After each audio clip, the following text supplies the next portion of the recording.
Right, here is the Airaj or Airaj mechanics or anyone sliding trolley, tall trolley.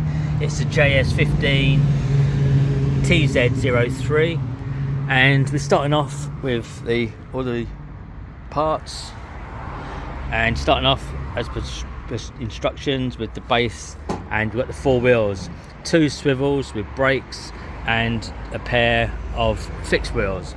So we're going to fix them on the back. I did see something, you fix them with hexagonal nuts, you get the trays of it as well.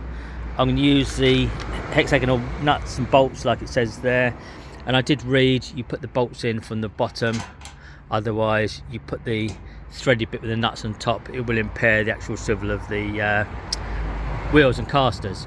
But it makes sense if you do it this way to put the bolts for the top.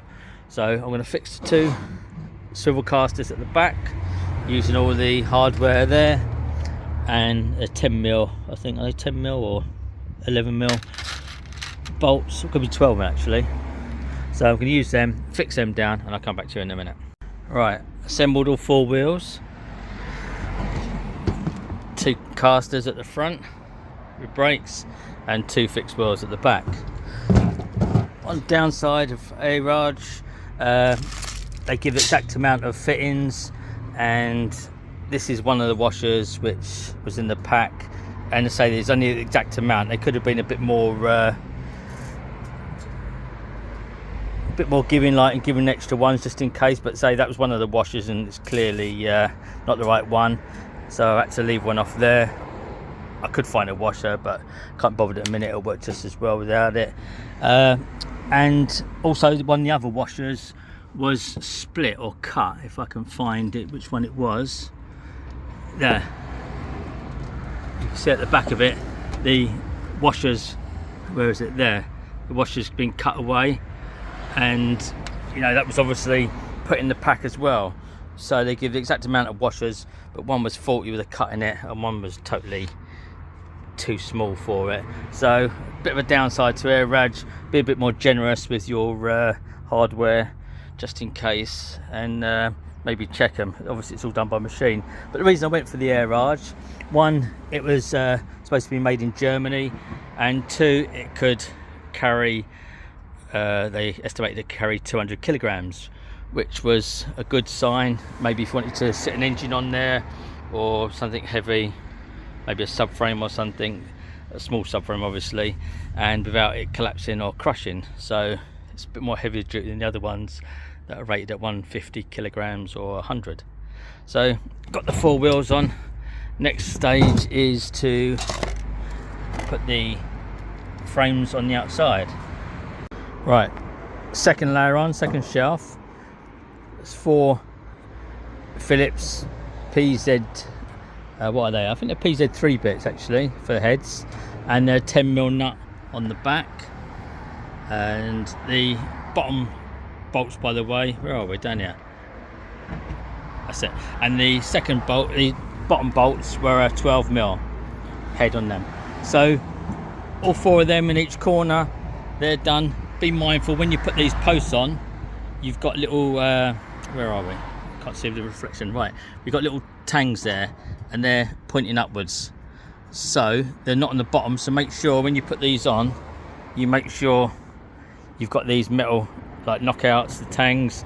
I think they're just take another shelf bit there on the top section, not on the bottom, and put all them four on. So now I'm going to put the last shelf on, or the drawer unit. Right, section 3, you insert the metal plates, they call them cards, on the instructions, and they slot, you got the holes, they slot onto them tangs, which you can see from there and there, and on the bottom as well, bless you, whoever that was, and on that side as well. So make sure they're hooked in, and you just knock them down with the palm of your hand, and they slot in there, and that's all what's holding them in. I presume this tray on top will hold them down. Section 4. Right, first you put the back panel in, and you've got like one folded side, it's probably about 5mm fold on it. That is at the top, and that is folded inwards, so it matches the fold on the top of them as well. So again, side of that is folded. So you slot that in first. It goes on top of these tangs. You got the holes in there, and that slots on top both sides. And then the thing I don't like really is these two sides, which are like drawer runners. They also fit on top of them tangs there. So I'm not sure whether this shelf is quite big, but it seems to have like bent the arms out a little bit, like, you know.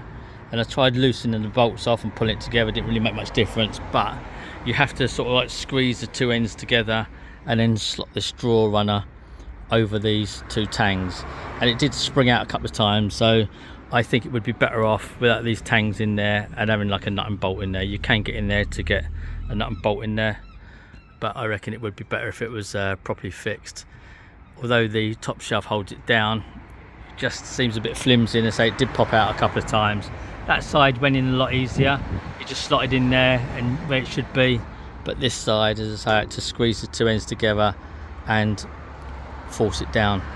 So if it was me, I'd put nut and bolt for the back of it. But anyway, that's done.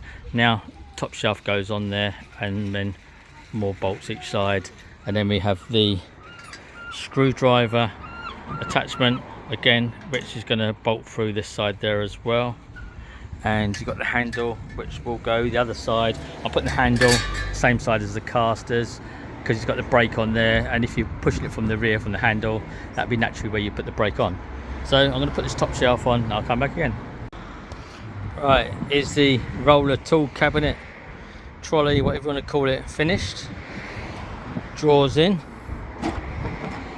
the compartments. Little bit of trouble getting that to squeeze the two together to get that slotted in. It was a little bit too wide for the drawer, so that's in working. It feels a bit lightweight to me, to be honest. It's all assembled, but some bits, as you say, look down there, they're like sort of stretched and not that tightly fit. Again, it's quite tight sitting above there. I know this can go up and down a little bit, but I've just got it flush with the bottom. I think I paid 75 quid for 80 quid. I got to say it's slightly more expensive than the other ones because it could take more kilograms in weight. Do I think it's worth it? It is what it is, I guess, but to me it just seems like a bit of Dexian, bit constructive criticism. The threads on the nuts could be a bit finer thread. They're a bit hard to, because they're skinny nut to start off, quite easy to cross thread and fiddly, but I don't know. I don't think you compare it to a Craftsman or Snap-on or maybe Halfords, but to be honest, I haven't bought one for ages, so I don't really know what to compare it with, but it's okay. Wouldn't set the world on fire, but probably give it 6.5 to 7 out of 10.